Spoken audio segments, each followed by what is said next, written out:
Hello আরে ভাই ব্রাদাররা কেমন আছো তোমরা? বরাবরের মতো আর একটি নতুন ভিডিও নিয়ে হাজির হয়ে গেলাম আমরা। তো গাইজ আজকে ভিডিওর টাইটেল থাম্বনেল থেকে তো বুঝে গেছে আজকে ভিডিওটা কি নিয়ে হতে চলেছে। তো গাইজ বেশি পক পক না শুতে আজকে ভিডিওটি শুরু করা যাক।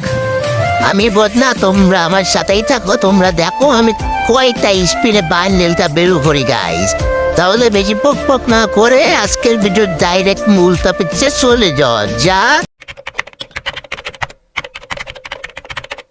তো গাইজ আমি চলে এসেছি আমার মামাতো ভাই সাব্বিরের আইডিতে। তো গাইজ আজকে আমি ওর আইডিতে বান্ডেল বেরো করে দেখাবো। তাহলে গাইজ সরাসরি বান্ডেল বেরো করার ওখানে চলে আসলাম। এবার আমি দেখতে পাচ্ছি বান্ডেলটা, এবার বান্ডেলের উপরে কিছু ক্লিক করবো। এখানে আমার কাছে নমস্কারী মুট এবং বান্ডেলটা নাই, তার জন্য আমি এখন বান্ডেলটা বেরো করবো। তো গাইজ এবার প্রথমে ক্যাপটা করে একটি স্পিন মেরে দিলাম, বাদলো না। এইবার গাইজ আমি 10টা স্পিন মেরে দেখবো, বা দেখে একটু ট্যাপ ট্যাপ করে নিলাম, গুছিয়ে সব কটাই ট্যাপ ট্যাপ করে নিলাম। নিয়েতে গাইজ এবার 10টা স্পিন মেরে দিলাম। গাইজ এবার দেখা যাক বাদে কি না। সুমন্ত সুকালি কুত্তার গু বাইতে যা ফুই দিয়ে দিলাম ফু। তো গাইজ ও guys guys guys guys bundle চাপে লেগেছে গাইজ।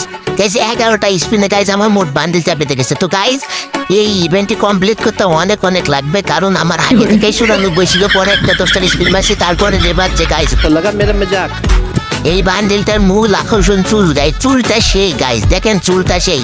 তো গাইজ আজকে ভিডিওটা এবং ভিডিওটি ভালো লেগে থাকলে ভিডিওতে একটা লাইক করে চ্যানেলটিকে সাবস্ক্রাইব করে দিও। টাটা বাই বাই, দেখা হবে অন্য কোনো ভিডিওতে। ততক্ষণ পর্যন্ত ভালো থাকবে, সুস্থ থাকো, আল্লাহ হাফেজ গাইজ।